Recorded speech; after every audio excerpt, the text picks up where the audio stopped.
rabbil alamin. Wassalatu wassalamu ala sayyidina maulana Muhammadin wa ala alihi wa sahbihi ajma'in, amma ba'd. Rabbi yassir wa la tu'assir, Rabbi tamim bil khair. Rabbana asrah lana sudurana wa yassir lana umurana umural muslimin wahlul 'uqdatam min lisanina yafqahu qawlana.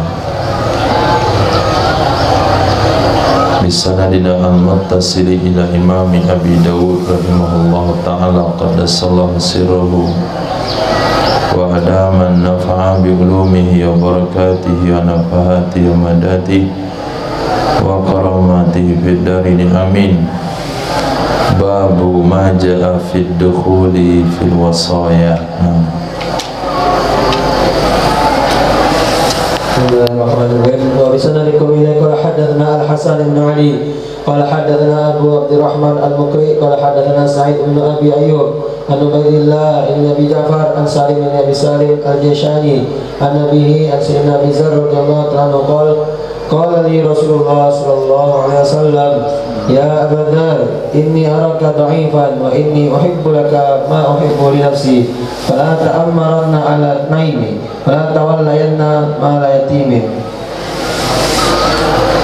Diriwayatkan dari Sayyidina Abi Dzar Al-Ghifari radhiyallahu ta'ala anhu, qala li, berkata kepada saya oleh baginda Rasul sallallahu alaihi wasallam, ya Aba Dzar, inni araka dha'ifa, sesungguhnya aku melihat kamu orang sangat lemah. Wa inni uhibbu laka, dan sesungguhnya aku mencintai bagi dirimu, ma uhibbu li nafsi, sesuatu yang aku cintai bagi diriku. Fala ta'ammaranna ala snaini, maka jangan sekali-kali engkau menjadi amir atas dua orang. Wala tawallayanna, dan jangan sekali-kali engkau mengurus ma la yatimin, hatta anak yatim. Babnya hadis ini masuk kategori wasiat. Wasiat pesan baginda Nabi sallallahu alaihi wasallam kepada Sayyidina Abu Dzar, dikarenakan karena beberapa alasan. Beliau orangnya tidak tegasan, orangnya sangat penyayang, sehingga beliau dikhawatirkan kalau menjadi amir itu tidak tegas. Akhirnya Nabi sabdakan, jangan kamu jadi amir walaupun makmurmu dua orang. Kemudian mungkin kalau jadi pengurus harta anak yatim, bisa saja harta itu diminta oleh yang bukan yatim. Karena ketidaktegasan beliau, akhirnya Nabi juga melarang. Itu termasuk kategori wasiat.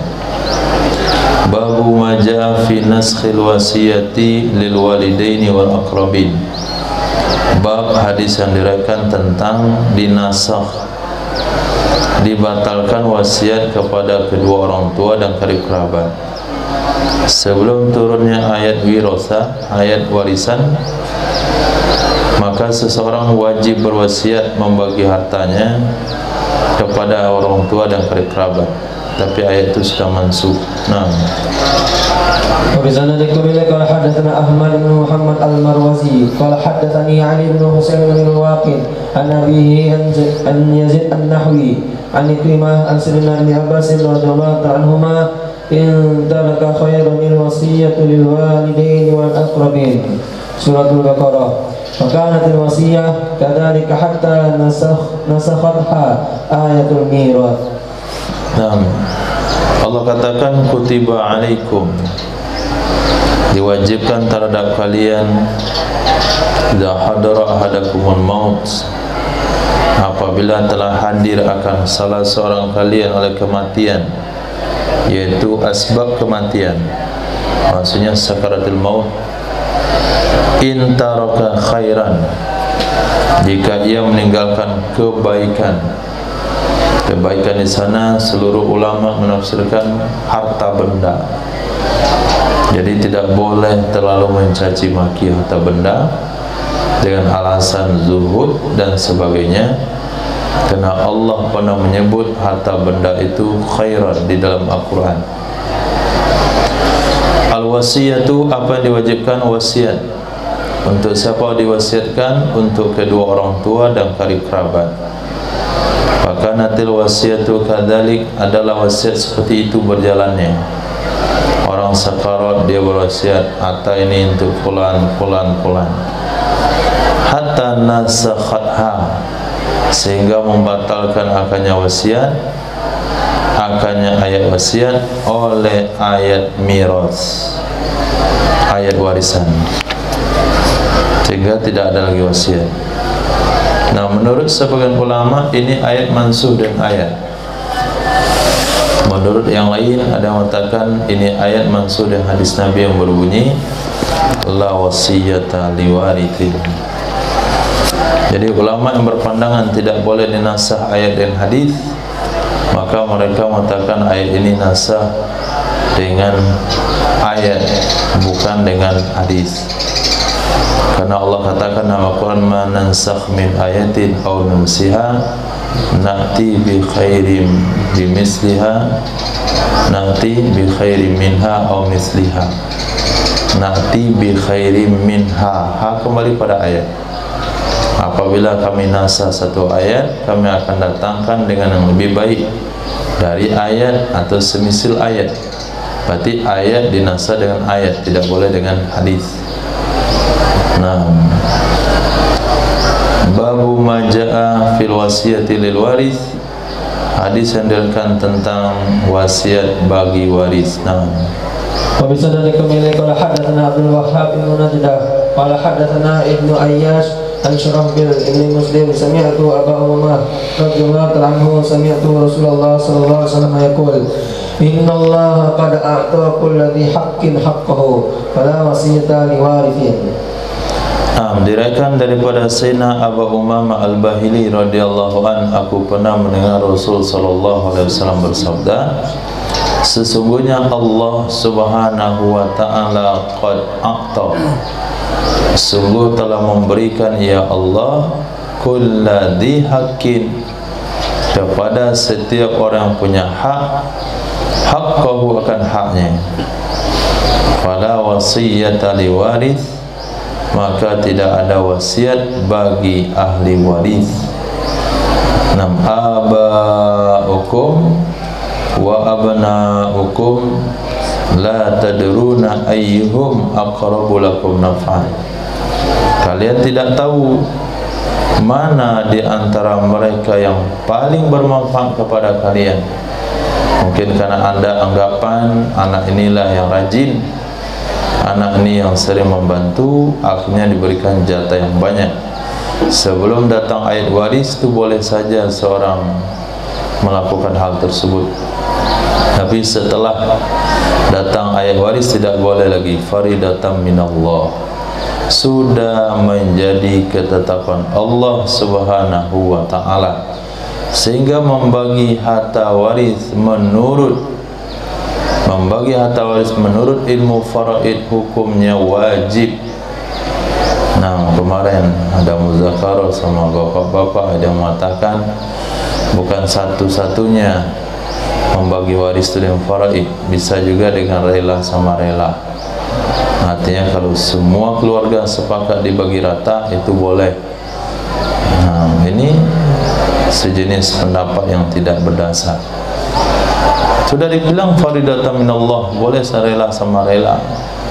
Rela sama rela itu setelah dibagi, setelah uang sampai di tangan masing-masing, kemudian mau dikembalikan ke saudari perempuannya supaya sama banyak, boleh. Kalau uang dah sampai di tangan, jalankan dulu, bagi dulu, sama dengan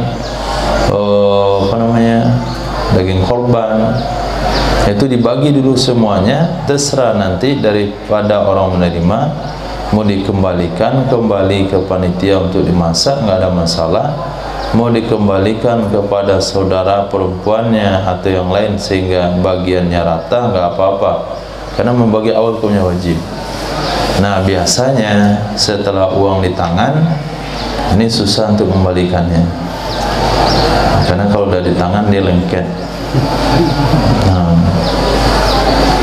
uang tuh Masya Allah tinggi lemnya.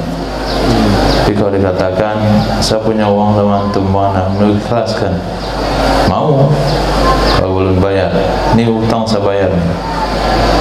Nah, saya minta dikembalikan ke saya untuk diikhlaskan, dibayar dia separuh, dikembalikan. Tapi kalau belum dibagi bisa. Nah, jadi nggak ada bahasa rela. Rela itu memang kaidah mengatakan ridau sayyidul ahkam itu pada wewenang kita, tapi pada wewenang Allah tidak ada. Babu mukhalatatil yatim fi ta'am, bab bercampur baur dengan anak yatim dalam makanan. Seorang wali yatim, misalnya pamannya mengurus seorang anak yatim karena saudaranya sudah meninggal, lalu hartanya ditinggalkan untuk biaya hidup si yatim. Bagaimana cara makanan dan pembiayaan yatim ini? Apakah boleh satu rice cooker, satu beras, satu lauk pauk, atau harus dipisahkan? Nah, فبسندكم إليه قال حدثنا عثمان بن أبي شيبة قال حدثنا جرير عن عطاء عن سعيد بن جبير عن سيدنا عبد الله بن عباس رضي الله عنهما قال لما أنزل الله عز وجل ولا تقربوا مال اليتيم إلا بالتي هي أحسن سورة الإسراء إن الذين يأكلون أموال اليتامى ظلما سورة النساء انطلقا من كان عنده يتيم فعزل طعامه من طعامه وشرابه من شرابه فجعل يفضل من طعامه فيحبس له حتى يأكله أو يفسد فاشتد ذلك عليهم فذكروا ذلك لرسول الله صلى الله عليه وسلم فأنزل الله عز وجل ويسألونك عن اليتامى والإصلاح لهم خير وإن تخالطوهم فإخوانكم سورة البقرة فخلطوا طعامهم بطعامه وشرابهم بشرابه. Nah, ternyata betul awal-awal Islam begitu konsepnya. Diriwayatkan dari Sayyidina Abdullah bin Abbas radhiyallahu anhuma, tak kala menurunkan oleh Allah Azza wa Jalla firman yang berbunyi, "Wala taqrabu malal yatim." Jangan kalian dekati harta anak yatim. Nah, mendekati saja dilarang, kecuali dengan cara yang dianya cara lebih baik. Innal ladzina ya'kuluna amwalal yatama dzulma, sesungguhnya orang-orang yang memakan harta anak yatim secara zalim, innama ya'kuluna fi butunihim nara, hanya saja yang mereka makan dalam perutnya bukan nasi tapi api. Itu hakikatnya sesungguhnya. Intalaka mangkana indahu, berangkatlah orang-orang yang ada bersamanya anak yatim. Intalaka artinya bertindak, berbuat. Oleh orang-orang bersamanya ada anak yatim, fa'azala ta'amuhu min ta'amih, dia pisahkan makanan anak yatim dari makanan dia. Wa syarabahu min syarabi, dia pisahkan minumannya daripada minuman anak yatim. Dia pisahkan minumannya anak yatim daripada minumannya dia. Itu kembali domnya terserah.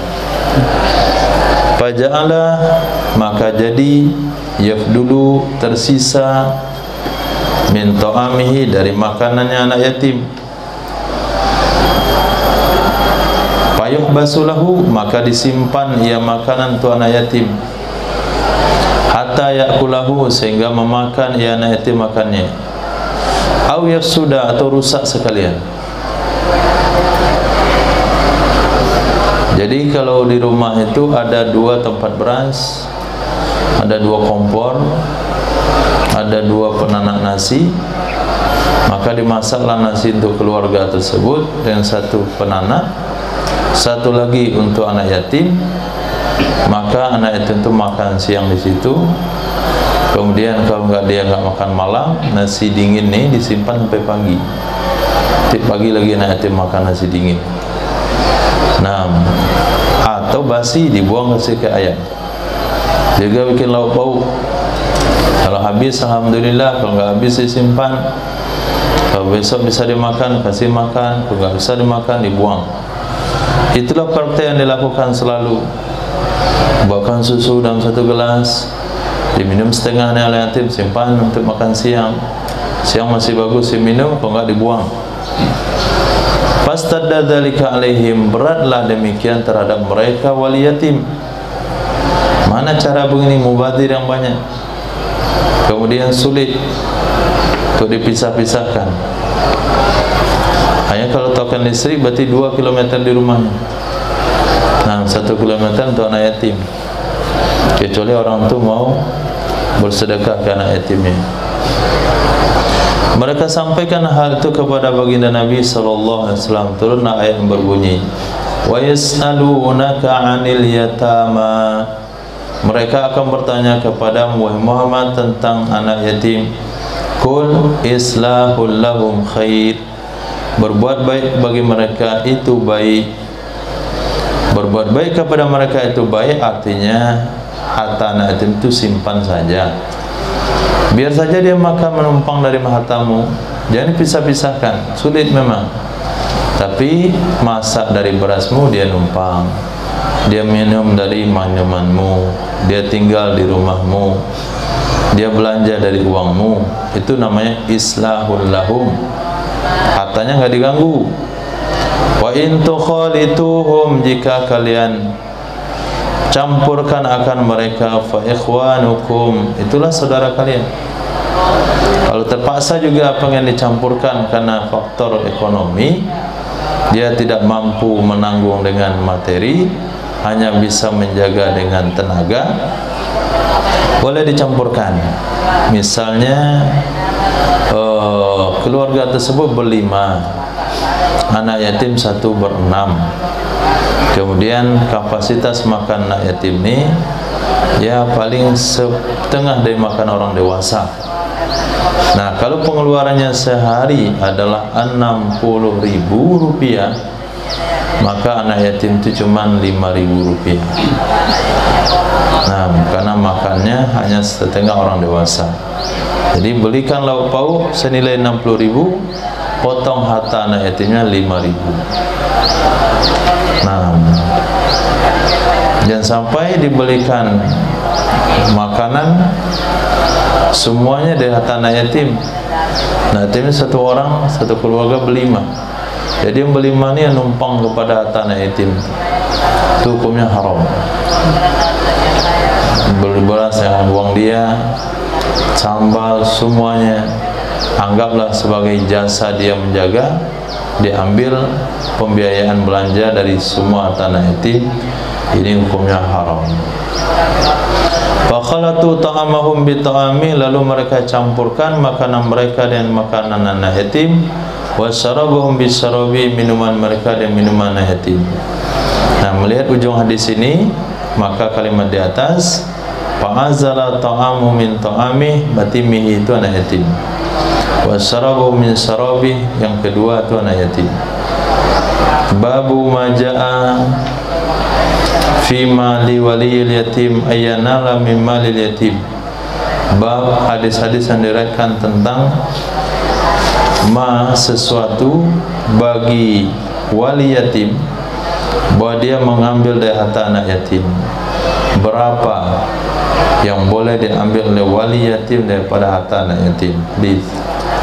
وسنن كمل قال حدثنا حميد بن مسعد أن خالد بن الحارث حدثه قال حدثنا حسين يعني المعلم عن عمار بن شعيب عن أبيه عن جده أن رجلا أتى النبي صلى الله عليه وسلم فقال إني فقير ليس لي شيء ولي يتيم. قال فقال كل من مالك يتيمك غير مسرف ولا مبادر ولا متأثل. Diriwayatkan daripada kakek beliau Ammar bin Shu'aib an abihi an jaddihi radhiyallahu an, sesungguhnya seorang laki-laki datang kepada Nabi SAW seraya berkata, "Ya Rasul, ini fakir. Sesungguhnya aku sangat miskin. Laisa li syai'un wali yatimun. Tidak ada bagiku satu apapun. Saya tidak punya pekerjaan, saya tidak punya sumber keuangan, dan saya punya anak yatim." Qala berkata ya Ammar bin Shu'aib an abi an jaddihi, wa qala Rasulullah sallallahu alaihi wasallam, "Kul mimma li yatimik." Makanlah kamu dari harta anak yatimmu, ghairu musrif, tidak berlebihan, wala mubadir, tidak pula bersegera, wala muta'athir, mengambil dari sumber harta, muta'assir, mengambil langsung. Pertama, jadi kalau makan anak yatim, kemudian dia beli makanan yang bisa dimakan oleh anak yatim tersebut, kemudian dia nambah makanannya, wajar sekali dua kali. Tambu cik, datang tambu cik lagi, itu kan wajar, dua kali tambu cik, ada 7 piringnya. Ini nggak boleh, daripada anak yatim nambah 7 piring. Walaupun bisa dia makan, nggak boleh berlebihan. Kemudian nggak boleh mubadir.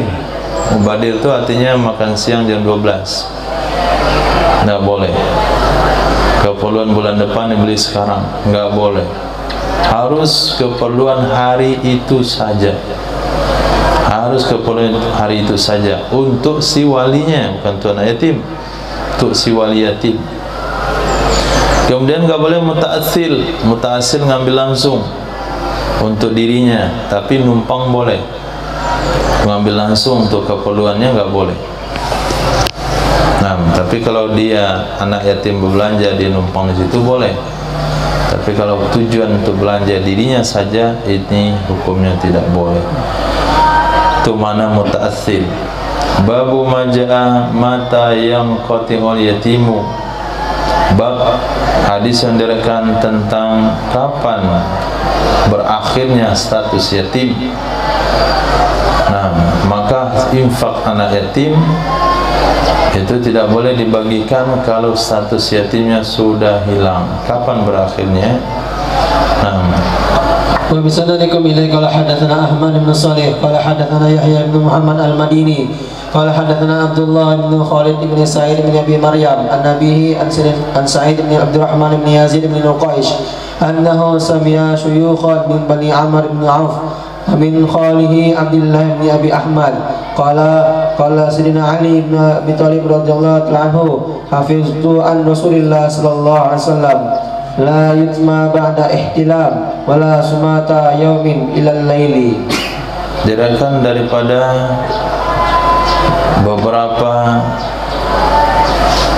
syuyukh dari Bani Amr bin Auf oleh Abdurrahman bin Yazid bin Ruqaisin, juga dari pamannya Abdullah bin Abi Ahmad.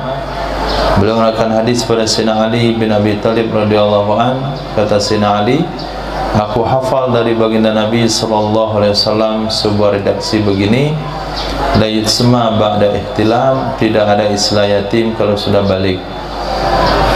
Nah, ini juga tanggung jawab daripada pengurus masjid, bagaimana dia mengelola uang harta anak yatim, uang dari kotak infak anak yatim.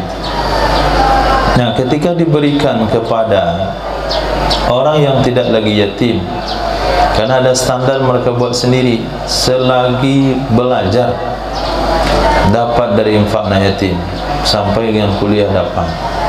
Ada yang batanya sampai SMA, ada yang batanya sampai SMP. Nah, harusnya batasnya adalah balik. Tapi karena sebagai mereka berasumsi nggak enak nanya ini udah balik atau belum balik, nggak perlu ditanya, lihat saja di kumisnya. Nah, balik nggak baliknya. Bisa saja anak SD atau anak SMP tahun pertama itu sudah balik. Jadi nggak boleh tunggu sampai 15 tahun. Ada yang mengukur 15 tahun, di bawah 15 tahun ke bawah itu anak yatim. Efeknya apa? Ada di antara masyarakat kita kemakan harta anak yatim. Jadi yang namanya anak-anak dikasih uang atas nama anak yatim, dia terima. Ketika dia terima, dia sudah balik 1 tahun yang lalu. Berarti dia telah memakan harta anak yatim. Itu dosa besar. Berarti melibatkan orang ke dalam dosa besar atas dasar ketidaktahuan dari pengelola harta anak yatim atau pengurus masjid secara umum. Nah, maka kembali kepada hadis, Nabi katakan tidak ada istilah yatim kalau sudah balik. Wala sumata yaumin ilal lail. Tidak boleh, tidak ada istilah diam seharian sampai malam. Diam seharian sampai malam. Puasa diam, puasa bicara, ini tidak boleh. Babu majaa fit tasdidi fi akli malil yatimi. Bab hadis yang diriwayatkan tentang ancaman berat memakan harta anak yatim. Nah, begitu berat ancamannya, lalu kamu berikan harta kepada anak yatim, itu ikut makan harta anak yatim juga tuh.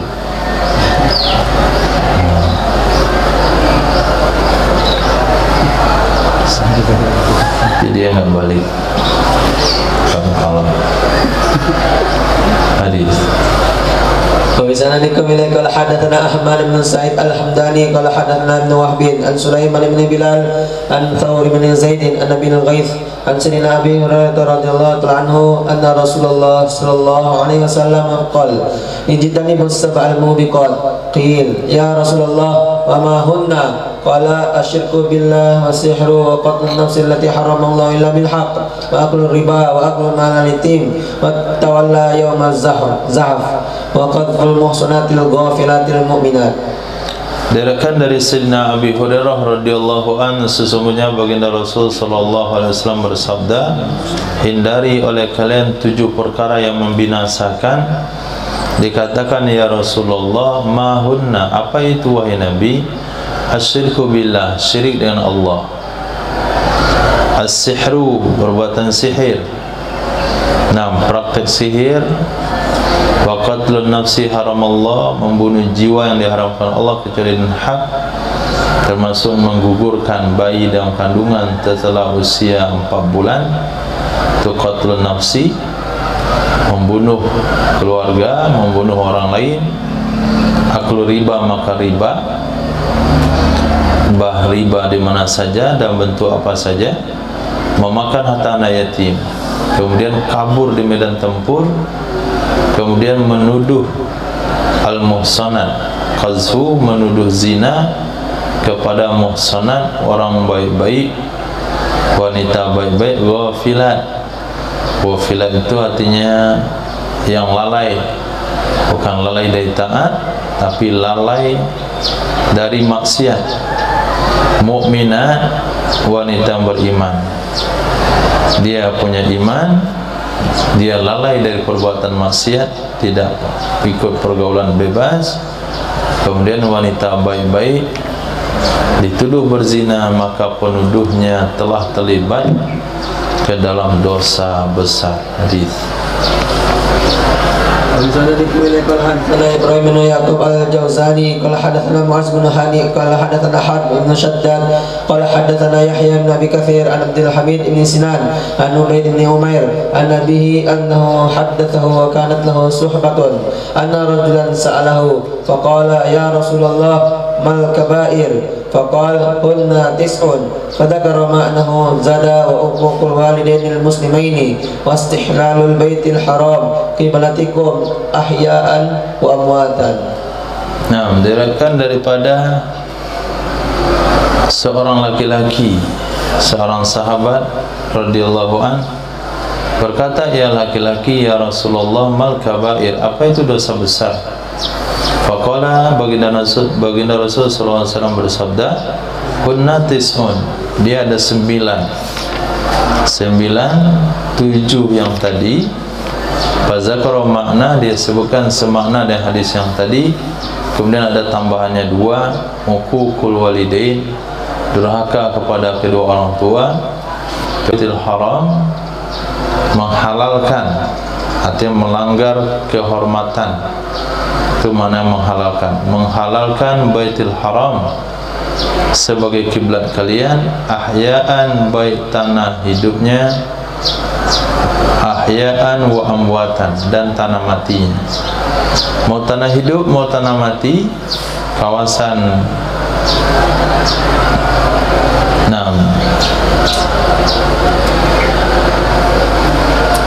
ada yang matikan ahya'an itu hal dari damil kiblatikum, kiblat kalian, hak keadaan kalian yang hidup dan hak keadaan kalian yang mati. Jadi istihlal di sana menghalalkan semua yang diharamkan. Nabi katakan haram berburu, kita berburu. Nabi katakan haram begini, berperang, kita berperang. Itu maknanya istihlal, mencemarkan kehormatan tanah haram. Babu maja'a fid dalili ala annal kafana min jami'il mal. Masuk bab kafan ya. Bab yang diriwayatkan tentang dalil sesungguhnya kafan itu dari semua harta. Masuk kafan dari semua harta adalah ketika seseorang meninggal dunia, maka sebelum harta dibagikan kepada ahli waris, maka harta akan dipergunakan untuk kafannya. Itu makna jami'il mal. Kalau wasiat sepertiga harta, itu sepertiga harta sisa dari penyelenggaraan jenazah, bukan sepertiga dari awal. Bahasa fikihnya adalah mirraqsil mal.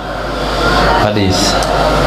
وبسندكم إليه قال حدثنا محمد بن كثير قال أخبرنا سفيان عن الأعمش عن أبي وائل عن زيد بن خباب رضي الله عنه قال مصعب بن عمير رضي الله عنه قتل يوم أحد ولم تكن له إلا نمرة كنا إذا غطينا بها رأسه خرجت رجله وإذا غطينا رجليه خرج رأسه فقال رسول الله صلى الله عليه وسلم غطوا بها رأسه واجعلوا على رجليه من الإذخير. Diriwayatkan daripada Sayyidina Khabbab radhiyallahu an, beliau berkata Sayyidina Mus'ab bin Umair itu dibunuh pada perang Uhud, arti korban syahid. Walam takul lahu, tidak ada bagi beliau kecuali hanya namirah, sebuah selendang yang bergaris-garis putih hitam, itu namanya namirah. Jadi selendang terbuat dari wol bergaris putih hitam, seperti selimut rumah sakit. Nah, ada selimut agak tebal, warnanya putih hitam bergaris. Kunna adalah kami idza ghattayna biha, apabila kami tutup dengannya selimut akan kepalanya, kharaja rijlah, terlihat kedua kakinya. Wa idza ghattayna rijlai, apabila kami tutup dua kakinya, kharaja ra'suh, terbuka kepalanya. Berkatalah Nabi sallallahu alaihi wasallam, "Ghattu biha ra'sahu," tutup olehmu dengannya akan kepalanya. "Waj'alu ala rijlihi minal izkhir," kemudian letakkan di atas kedua kakinya dari rumput kering. Inilah yang diminta kecualikan oleh Sayyidina Abbas radhiyallahu an ketika Nabi mengharamkan memotong tanaman tanah haram. Maka Sayyidina Abdullah bin Abbas katakan, "Ya Rasulullah, illal izkhir," kecuali rumput keringnya. "Fa innahu likuburina," karena rumput kering itu kami gunakan untuk penutup kubur kami. Maka Nabi katakan illal idkhir. Jadi rumput kering itu diambil kemudian ditutupkan ke kaki Sayyidina Hudzaifah radhiyallahu an. Di mana istimbatnya? Istimbatnya adalah karena kekayaan satu-satunya beliau waktu meninggal hanya selimut itu, enggak ada yang lain. Tapi selimut itu dipakai semuanya untuk kafannya. Itu maknanya bahasanya kafan dari seluruh harta. Ini salah satu sahabat pilihan Allah yang tidak menikmati kemajuan Islam, tapi ikut dalam perjuangan Islam. Bukan ikut perjuangan Islam seperti kehidupan Sayyidina Abdullah bin Mas'ud, seperti kehidupan Sayyidina Usama bin Zaid atau Sayyidina Ammar bin Yasir. Itu memang dari keluarga yang tidak mampu, yang memang awalnya mereka jadi budak, masuk Islam, kemudian ditindas. Jadi penindasannya memang berat, tapi dari keluarga yang memang susah. Biasa nggak terlalu berat kalau dari awalnya susah. Tapi Sayyidina Mus'ab bin Umar bukan dari golongan mereka. Dia dari golongan bangsawan. Dia anak orang kaya. Dia kemana-mana dengan kudanya, kemana-mana dengan ontanya, dengan perhiasannya, dengan kekayaannya dan sebagainya. Babu maja'a fir rajuli yahabu hibata. Bab tentang seseorang yang menghibahkan hibah, kemudian diwasiatkan baginya seseorang dengannya hibah, atau mewarisi ia serahkannya hibah. Ini hadis berkaitan dengan orang yang kembali kepada hibahnya itu sama dengan anjing yang menjilat muntahnya. Bagaimana sekiranya seseorang dia memberikan satu hibah kepada orang lain, kemudian orang lain itu berwasiat, kalau saya meninggal tolong barang ini kasih sama si fulan. Si fulan itu yang memberikan barang itu sama dia sebelumnya. Atau seorang bapak menghibahkan, seorang anak menghibahkan satu kepada bapaknya, seorang cucu menghibahkan satu kepada kakeknya. Ketika kakeknya meninggal, salah satu ahli waris adalah cucunya. Akhirnya dia terima barang yang dia berikan ke kakeknya, masuk kembali kepada haknya menjadi maurus atau harta yang diwarisi. Nah, apakah itu sama dengan orang yang kembali mengambil hibahnya, yang itu adalah dosa besar? Hadis فبسند قبيلة قال حدثنا أحمد بن يونس قال حدثنا الزهير قال حدثنا عبد الله بن عطاء عن عبد الله بن بريدة عن أبيه بريدة أن امرأة أتت رسول الله صلى الله عليه وسلم فقالت كنت تصدقت على أمي بوالدة فإنها ماتت وتركت تلك الوليدة قال قد وجب أجرك ورجعت إليك في الميراث قالت وإنها ماتت وعليها صوم شهر فيجزئ أو يقضي عنها أن أصوم عنها قال نعم قالت وإنها لم تحج فيجزئ أو يقضي عنها أن أحج عنها قال نعم. Diriwayatkan daripada seorang wanita, beliau datang menjumpai baginda Rasul sallallahu alaihi wasallam seraya berkata, adalah aku dulu tasaddaqtu, aku bersedekah kepada ibuku biwalidatin, dan seorang budak wanita. Wa innaha matat, dan sesungguhnya ibu telah meninggal dunia. Wa tarakat tilkal walidah, meninggalkan ia ibu akan budak wanita tersebut. Lalu budak wanita itu menjadi warisannya. Berkata Nabi SAW, qad wajaba ajruki, sungguh telah wajib pahalamu di sisi Allah, pahala bersedekah budak kepada ibumu. Warajaan ilaiki fil mirath, kembali ia budak wanita kepadamu dalam harta warisan. Qalat wa innaha matat wa 'alaiha shaum, sesungguhnya ibu meninggal dunia padahal di atasnya ada kewajiban puasa. Puasa syahrin, puasa bulan, yaitu puasa Ramadan. Afa yujzi'u, apakah mencukupi? Au yaqdi anha, ataukah melunasi untuknya si ibu? an asuma anha, bahwa aku puasa untuk ibu? Cukup enggak kalau saya puasa untuk ibu saya? Aku mengqadhakan untuk ibu saya? Maksudnya sampai enggak pahala orang hidup sama orang mati?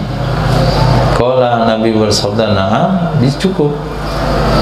Berkata lagi wanita itu, wa inna lam tahujjah, sesungguhnya ibu belum haji. Afa yujzi'u, apakah mencukupi? Au yaqdi anha, atau tertunai untuknya ibu? An ahujja anha, bahwa aku haji untuknya ibu. Qala, Nabi SAW mengatakan, na'am, bisa juga.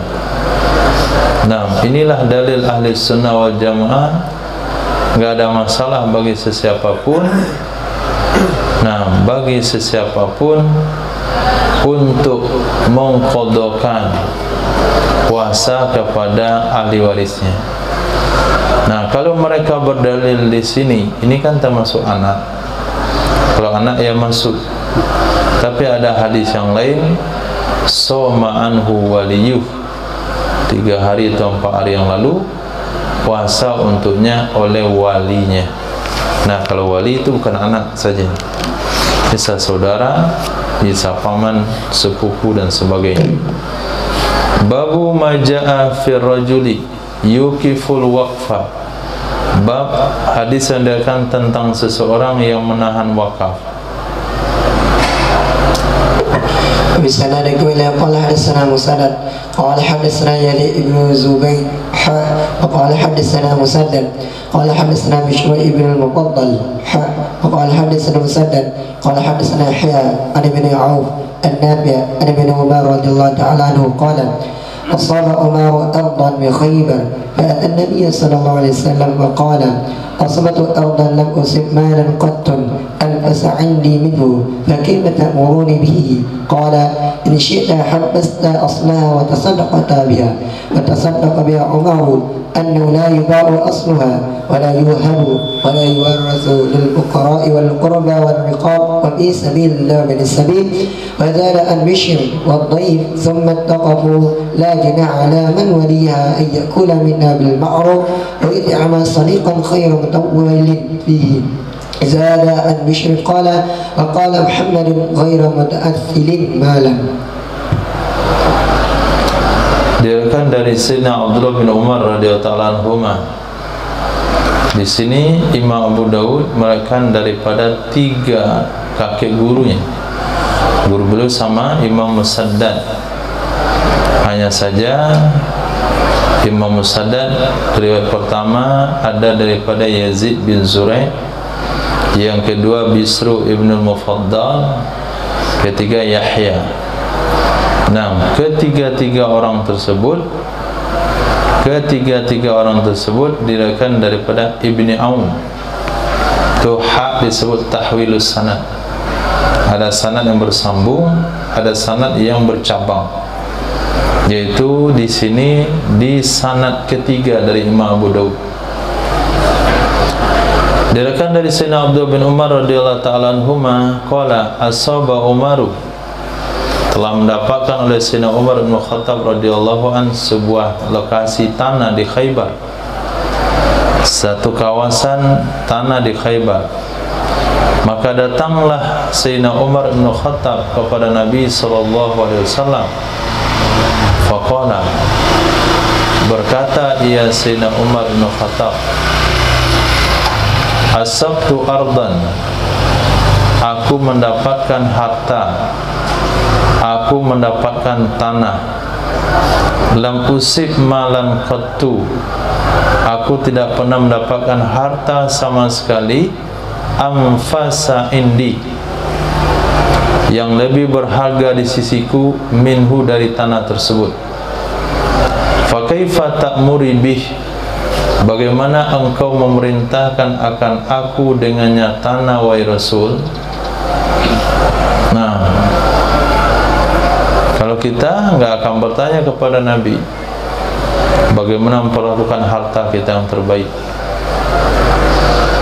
Jadi karena ini kesempatan mendapatkan harta yang paling berharga, sehingga bertanya pada Rasul bagaimana harus berbuat. Qala berkata ya Sayyidina Nabi, in syi'ta hasabta aslaha, jika kamu mau, kamu tahan asalnya, kamu pertahankan asalnya tanah, artinya tanah itu jangan dijual-jual. Wa tasaddaq biha, kamu bersedekah dengannya tanah, artinya tanah tetap milik kamu, kemudian kamu tanami, kemudian hasilnya disedekahkan. Fatasaddaqa biha Umaru, bersedekah dengannya tanah oleh Sayyidina Umar. Annahu la yuba'u asluha, sesungguhnya tidak boleh dijual asalnya tanah. Wala yuhabu, tidak boleh dihibahkan. Wala yuwarrasu, tidak boleh diwariskan. Ini maknanya wakaf. Ma la yuba' la yuhab la yuras, sesuatu yang tidak dijual, tidak dihibah, tidak diwarisi. Maka atas konsep inilah, pusako tinggi di Minangkabau masuk kategori wakaf. Kenapa? Karena dia tidak boleh dihibahkan, dia tidak diwarisi menjadi harta warisan, dan tidak boleh dijual belikan. Tidak boleh diperjualbelikan. Maka menurut konsep itu dia masuk kategori wakaf. Hanya saja disebut wakaf bersyarat. Kenapa dikatakan wakaf bersyarat?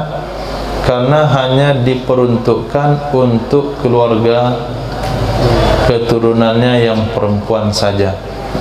Itu maknanya wakaf bersyarat. Tidak boleh dimanfaatkan oleh laki-laki. Jadi kalau dikatakan Minangkabau dalam faraid, dalam membagi warisan tidak ikut syariat, itu enggak tahu dengan makna tidak ikut syariat. Karena dia termasuk wakaf bersyarat. Maka kita tidak mau membeli tanah, apakah untuk pesantren, untuk masjid, atau apa saja yang tanah pusaka tinggi, enggak sah diperjualbelikan. Jadi jangan dibeli. Dan orang yang menjualnya telah melanggar aturan, bukan aturan Minang, aturan adat, tapi aturan agama. Maka biasanya uang penjualan harta pusaka tinggi itu nggak ada keberkahan di dalamnya, karena jual belinya nggak sah. Apa yang terjadi? Habis pusaka dijual, orangnya nggak kaya-kaya juga. Karena melanggar aturan syariat. Jadi Sayyidina Umar bin Khattab radhiyallahu anhu ketika dapat harta di Khaybar, satu bidang tanah, beliau menjadikannya wakaf dengan saran Nabi, hasabta aslaha, kamu pertahankan asalnya. Kepada siapa diperuntukkan hasilnya? Kepada fuqara, orang fakir, wal kurba, karib kerabat beliau, wariko, budak-budak yang menebus diri nantinya, fi sabilillah, untuk berjihad di jalan Allah, ibni sabil, anak jalanan, musafir yang habis bekal maksudnya. Wazada an Bisrin, dan menambah riwayat daripada Bisr, wadaif, dan tamu. Itu kakek guru Imam Abu Daud. Riwayat yang kedua, haddatsana Musaddad qala haddatsana Bisr. Riwayat Bisr wadaif, tambah tamu. Semattafaku, kemudian mereka sepakat, tiga kakek guru Imam Abu Daud, la junaha ala man waliyaha, tidak ada dosa terhadap orang yang mengurusnya tanah, ayakula minha, bahwa dia memakan darinya tanah, bil ma'ruf, dengan cara baik, wa yuthimu, dan memberi makan, sadiqan, kepada kawannya kalau ada kawannya berkunjung, ghaira mutamawilin fi, sesuatu yang tidak bernilai padanya, sesuatu yang tidak bernilai, mutamawil, jangan barang mahal tapi yang murah. Zada an Bishrin qala wa qala Muhammad ghairu muta'athilin malan, bukan mengambil harta dari dasarnya, bukan mengambil harta dari asalnya. Kalau ibarat belanja itu bukan memakai uang ratusan ribu, 50 ribuan, tapi memakai uang receh. Nah, dia beri kepada kawannya sesuatu yang sudah ada, bukan sengaja dibelikan untuknya. Misalnya ada stok, karena tadi riwayatnya untuk tamu misalnya, kemudian ada penyediaan makanan untuk tamu, kita boleh hidangkan makanan itu ke kawan.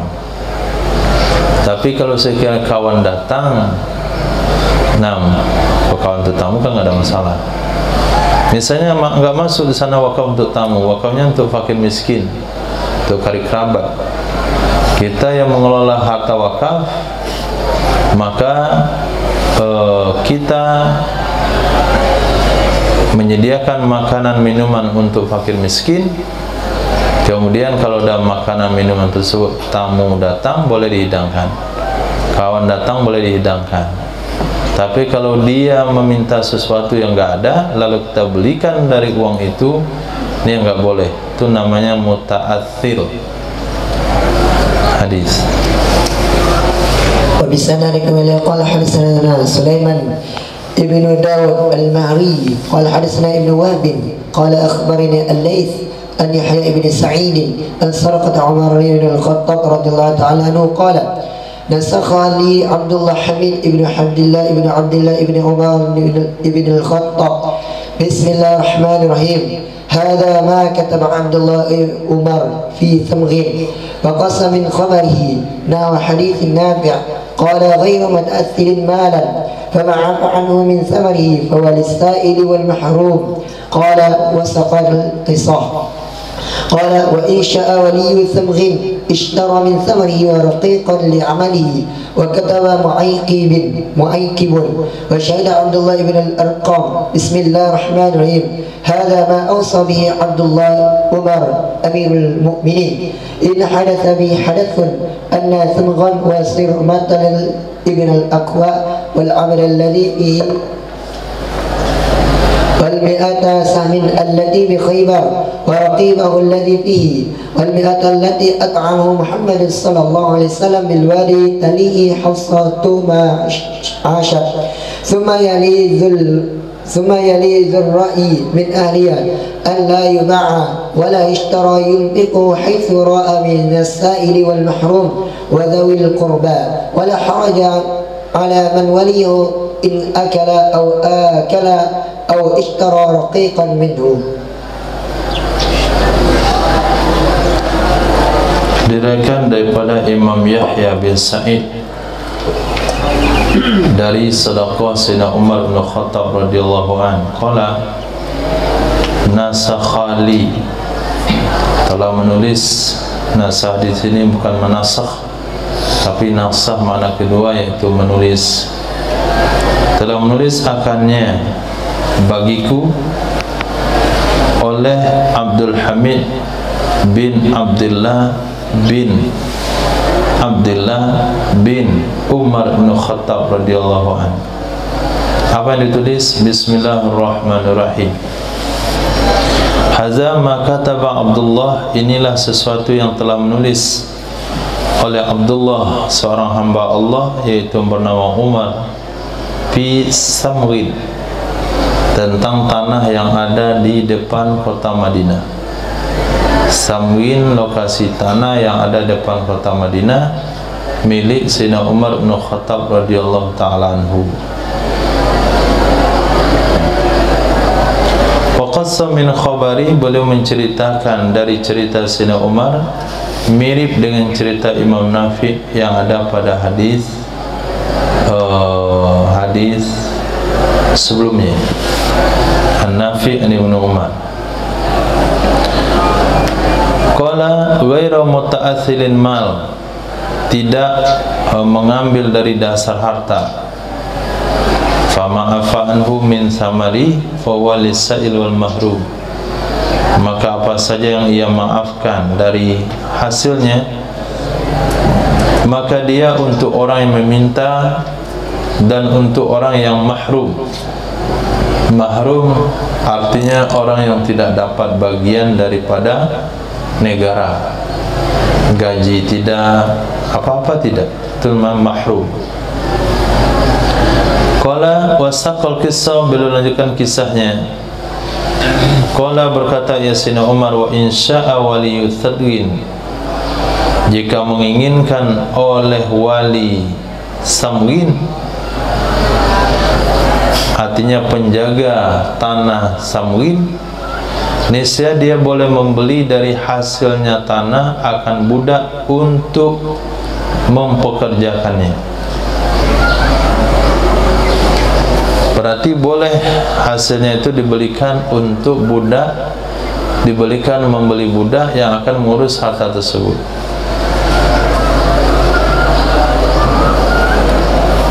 Wa kataba Mu'aykib, telah menulis oleh Sayyidina Mu'aykib, wa syahida Abdullah bin Arqam, dan telah memberikan pernyataan kesaksian oleh Sayyidina Abdullah bin Arqam. Bismillahirrahmanirrahim. Ini redaksi yang lain menurut Abdullah bin Arqam. Hadza ma usabihi, inilah sesuatu yang berwasiat dengannya oleh hamba Allah Umar bin Khattab Amirul Mukminin, in hadasa bi hadath, jika terjadi pada dirinya oleh kejadian. Anna Samghan, sesungguhnya harta Samghan, lokasi tanah yang milik beliau depan Madinah. Wa Sirma ibn Aqwa, dan Sirma ibn al-Aqwa. Sirma maknanya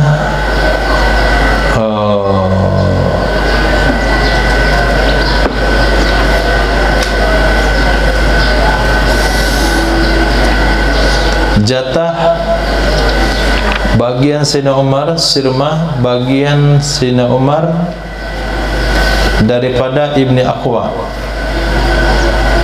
Wa abdal ladhi fihi, dan budak yang ada padanya.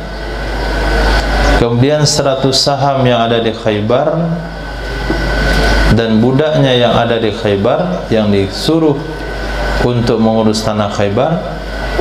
Wal mi'allati at'amu Muhammadun, 100 yang memberi makan akannya oleh Nabi Muhammad SAW di lembah. Talihi, itu menguasai akannya oleh Hafsah, nanti ngurusnya Hafsah ma'asad selama dia hidup. Summa yalihi, kemudian mengurus akannya oleh Zura'i, orang yang punya pendapat, yaitu Amir daripada keluarganya Sayyidah Hafsah, bahwa tidak boleh dijual dan tidak boleh dibeli. Yunfikuhu, dia boleh menginfakkan dari hasilnya.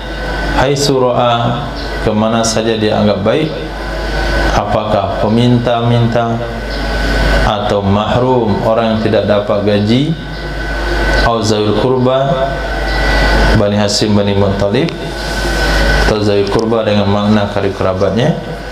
Wala haraja ala man waliyahu, tidak ada dosa terhadap orang yang mengurus harta tersebut kalau dia makan, au akala, atau memberi makan, atau menjamu tamu, awistara raqiqan min, atau membeli budak darinya harta. Babu majaa fi sadaqati anil mayyit, bab hadis tentang sedekah untuk mayat. وبسند قال حدثنا الرابع ابن سليمان المؤذن قال حدثنا ابن وهب عن سليمان يعني ابن بلال عن العلاء بن عبد الرحمن أراه عن أبيه عن أبي هريرة رضي الله عنه أن رسول الله صلى الله عليه وسلم قال انقطع عنه عمله إلا من ثلاثة أشياء: من صدقة جارية أو علم ينتفع به أو ولد صالح يدعو له. Diriwayatkan dari Sayyidina Abi Hurairah radhiyallahu an, baginda Rasul sallallahu alaihi wasallam bersabda, apabila meninggal manusia terputus darinya oleh amalnya manusia kecuali dari 3 sumber. Satu, sedekah jariyah, yaitu wakaf. Yang kedua, ilmin yuntafa'u bih, ilmu yang dimanfaatkan dengannya. Kemudian anak soleh yang mendoakan baginya. Nah, anak soleh yang mendoakan baginya itu masuk dalam kategori usaha juga. Kalau doa diterima, maka usaha apalagi. Sehingga kalau anaknya bersedekah untuk mayit, nah, walaupun sedekah itu pada momen-momen tertentu, misalnya menuju hari, dia buat masakan niat sedekah untuk orang tua, kemudian membagi amplop untuk yang mendoa niat sedekah untuk orang tua, sekalian untuk ditahlilkan, dikirimkan pahala dan sebagainya. Ini hukumnya boleh saja. Nah, enggak ada larangan. Yang melarang itu orang yang tidak mengerti dasar hukumnya atau tidak memahami makna daripada hadis. Dia hanya terhenti pada lafaz hadis, bukan kepada makna hadis. Kalau kembali kepada makna hadis, berarti sedekah untuk mayit sampai. Amal ibadah yang dilakukan untuk mayit hukumnya sampai. Nah, maka apapun amalan, nah, hanya saja waktu ikut tradisi. Waktu ikut tradisi. Kenapa diikutkan yang tradisi? Supaya orang tahu, tidak perlu lagi mengundang. Nah, tidak perlu lagi mengundang datang, karena al-adatu muhakkamah. Adat itu bisa penetap hukum. Jadi kita 3 hari kita datang, 7 hari kita datang, 40 hari datang, 40 hari datang. Jadi waktu-waktu itu dibuat karena mengundang untuk datang ke rumah dalam rangka mendoa orang meninggal, itu enggak cocok. Nah, karena dalam pepatah Minang begitu, kata berita baik di himbauan, berita buruk di hambauan, ya, Pak hambauan. Dihimbau menghimbau itu berita baik. Kalau berita baik di hambauan. Nah, datang sendiri, sadar maksudnya. Nah, bagaimana orang sadar kalau ketua rumah nggak ada kesiapan? Dibikinlah waktunya 7 hari, manigo hari, 7 hari, sampai balik hari, sampai 10 hari. Itu dari hitungan-hitungan tersebut, itu ada makna-makna yang diambil. Kenapa ada yang 3 hari? Kenapa ada yang 7? Kenapa ada yang 40? Kenapa ada yang 100? Nah, itu angka yang dipilih karena ada maksud-maksud tertentu. Juga didukung oleh dalil-dalil yang lain. Nah, cuma kalau cari hadis Sayyidina Abu Bakar telah bikin acara manigo hari untuk Rasulullah, itu mah nggak ada. Nah, kalau tekstual yang dia temukan mah nggak ada. Sampai putih ubannya, jenggot sama kepalanya, nyari itu dalil nggak jumpa. Nah, babu majaa fi man mata an ghairi wasiyatin yutasaddaqu an. Bab hadis yang diriwayatkan tentang orang meninggal dunia tanpa ada wasiat, apakah boleh disedekahkan dengannya? Ketika kita dikatakan yang hadis sampai pada orang hidup pada orang meninggal, kita berdalil dengan hadis Sayyidina Ali yang melakukan wasiat Nabi berkorban 2 ekor kambing. Kata beliau, inilah Rasulullah, awsani an udahiya anhu fa ana udahi an. Nabi wasiat kepadaku untuk berkorban 1 ekor kambing, aku berkorban untuk Nabi. Kalau mereka angkat hadis ini sebagai dalil, boleh kita bersedekah untuk orang meninggal kalau ada wasiatnya, karena hadis itu ada kalimat wasiat. Nah, kalau antum dihadapkan dengan pernyataan seperti itu, Ini dalil bantahan berikutnya dalam Sahih Bukhari Muslim. وبسند كويلة قال حدثنا موسى بن إسماعيل قال حدثنا حماد عن هشام عن أبيه عن سيدتنا عائشة رضي الله تعالى عنها قال أن امرأة قالت يا رسول الله إن أمي ابتلت نفسها ولولا ذلك لتصدقت وأعطت أيجزئ أن أتصدق عنها فقال النبي صلى الله عليه وسلم نعم فتصدقي عنها. Diriwayatkan dari Sayyidah Aisyah radhiyallahu ta'ala anha, sesungguhnya seorang wanita pernah berkata, ya Rasulullah, inna ummi uqtutilat, sesungguhnya ibuku telah meninggal. Uqtutilat nafsuha, telah dibunuh jiwanya, artinya meninggal dunia. Kalau qutilat baru dibunuh, kalau uqtutilat itu meninggal dunia maknanya. Walau la dzalik, jikalau bukan demikian, la tasaddaqat, sungguh dia akan bersedekah, wa atad, dia akan memberi. Afa yujzi'u an atasaddaqa anha, apakah mencukupi kalau aku bersedekah untuk ibu saya? Berkatalah Nabi sallallahu alaihi wasallam, na'am, tasaddaqi anha, bersedekahlah kamu untuknya. Di sini si ibu tidak pernah berwasiat kepada anak supaya anak bersedekah untuk ibunya. Ini hanya inisiatif dari anak. Nabi katakan tasaddaqi anha, bersedekahlah kamu untuknya.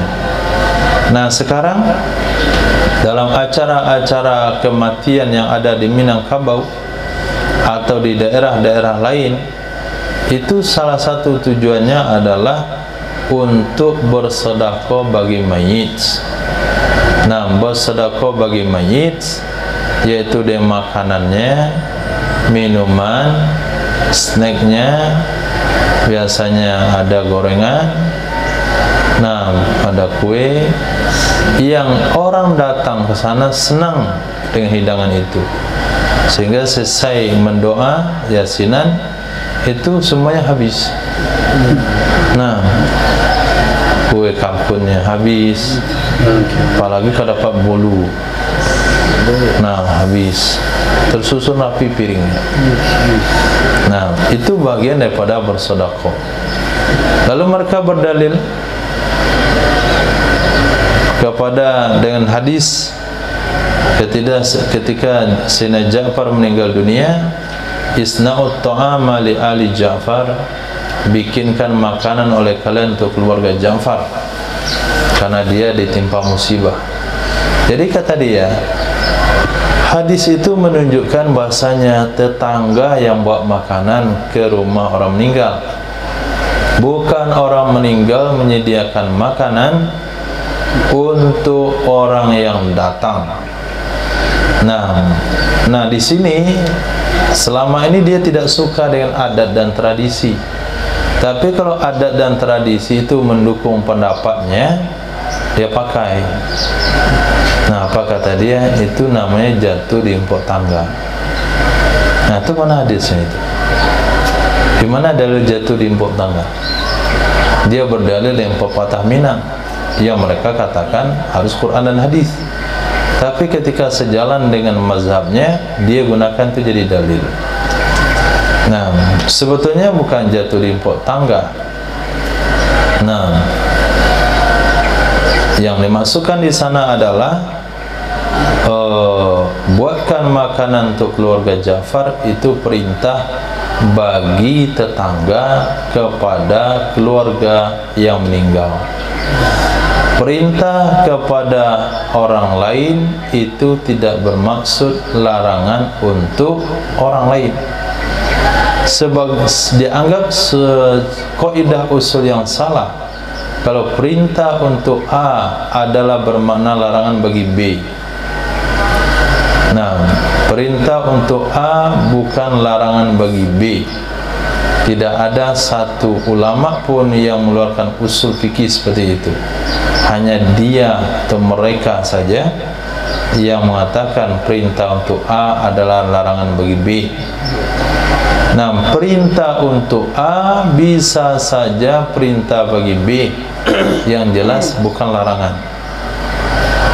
Maka dalam hal ini, inilah salah satu dalil 3 hari menuju hari dan kenduri arwah yang lainnya. Hadis. قال حدثنا حماد بن منيع قال حدثنا روح بن عباد قال حدثنا زكريا بن إسحاق قال أخبرنا عمرو بن دينار أن إكرمة أن علي بن عباس رضي الله عنه أن رجلا قال يا رسول الله إن أمي توفيت أفينفعها إن تصدقت عنها فقال نعم قال فإن لي مخرفا وإني أشهدك أني قد تصدقت به عنها. Diriwayatkan dari Sayyidina Abdullah bin Abbas, ini juga Sahih Bukhari. Sesungguhnya seorang laki-laki pernah berkata, ya Rasulullah, ibuku sungguh diwafatkan. Ayafanuha, apakah bermanfaat akannya ibu jika aku bersedekah untuknya? Apakah sampai pahala sedekah saya untuk ibu saya? Qala na'am. Nabi bilang na'am. Setelah Nabi bilang na'am, enggak peduli mereka bilang enggak, mau berbuih mulutnya bilang enggak, biarin saja, karena Nabi udah bilang na'am. Qala, berkata ya laki-laki, fa inna li makhrafa, sesungguhnya bagi aku ada kebun. Wa inni ushiduka, sesungguhnya aku persaksikan kepadamu, anni, sesungguhnya aku qad tasaddaqtu, sungguh aku bersedekah dengannya kebun untuknya ibu.